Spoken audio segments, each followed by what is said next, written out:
Bonjour à tous, comment allez-vous? Bienvenue dans une nouvelle vidéo. Aujourd'hui on va parler de pâles. Et oui encore parce que je n'avais jamais ressenti le besoin de faire une pâle pour un mois. Mais là il y a tellement de choses, de challenges qui se croisent et s'entremêlent au mois de novembre. L'arrivée de Montreuil aussi, que j'ai eu besoin de tout mettre au clair en vidéo et de dire voilà, ça c'est les livres qui sont prioritaires, ça c'est ce qu'il faut que je lise. Pour une vidéo dont je ne peux pas encore vous parler mais qui va arriver fin novembre sur la chaîne, je dois lire The Big Guide de Thomas Cullinan, qui est en français Les Proies, qui est sorti il n'y a pas longtemps au cinéma, adapté par Sofia Coppola, et j'ai adoré le film, donc j'ai super hâte de lire le livre. Mais voilà, il faut que je le lise au mois de novembre. Décrit comme le roman gothique du sud des États-Unis classique. Voilà, est-ce qu'il y avait autre chose qui aurait pu me donner encore plus envie de le lire?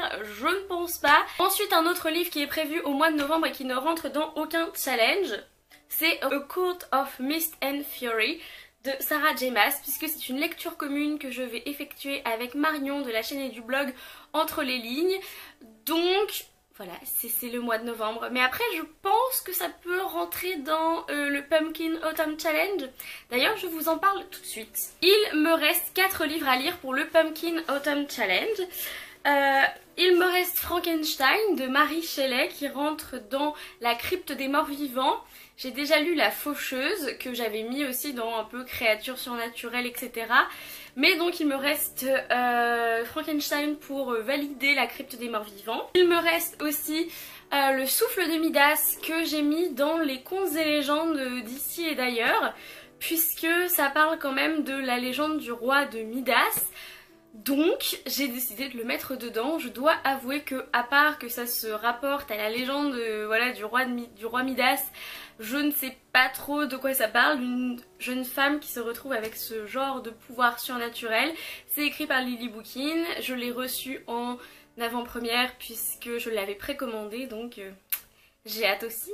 Un livre qui va me permettre de faire la jonction avec un autre challenge, c'est L'Apprenti Épouvanteur de Joseph Delaney. C'est le tome 1 de la saga de l'Épouvanteur, que je n'ai toujours pas lu, mais ça va être ma petite lecture aux alentours d'Halloween, donc plus après Halloween en fait. J'ai tellement de livres encore à lire avant la fin du mois d'octobre, mais j'avais bien envie de le sortir de ma palle parce qu'il y est depuis un an, et ça rejoint le challenge de Call Me Sab, qui est le grand ménage d'automne, qui va se passer au mois de novembre, puisque le grand ménage d'automne c'est pour désencombrer un petit peu la palle, ce qui pour moi est nécessaire parce que je suis de plus en plus dans un délire de désencombrer ma palle. Je ne supporte plus qu'il y en ait autant, donc j'ai vraiment très envie de la désencombrer. Et il rentre dans le Pumpkin Autumn Challenge et le grand ménage d'automne. Donc voilà, premier livre pour le grand ménage d'automne. Je vais faire le petit dépoussiérage, c'est-à-dire entre 3 et 5 livres, parce que vu tout ce que j'ai à lire, il faut pas pousser non plus, hein. Je vais aussi lire Animal de Victor Dixon, c'est celui qui a été voté dans mon tag Try a Chapter Tag.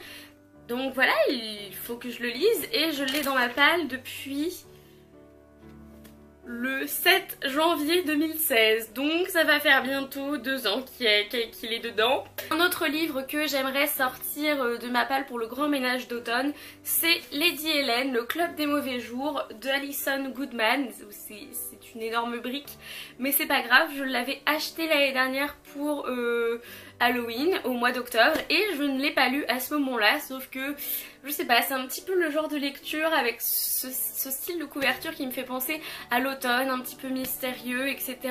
Donc j'ai pas envie de laisser encore passer ma chance et d'attendre encore une autre année pour faire une lecture à thème. J'ai aussi annoncé dans une de mes dernières vidéos que j'irai à Montreuil cette année.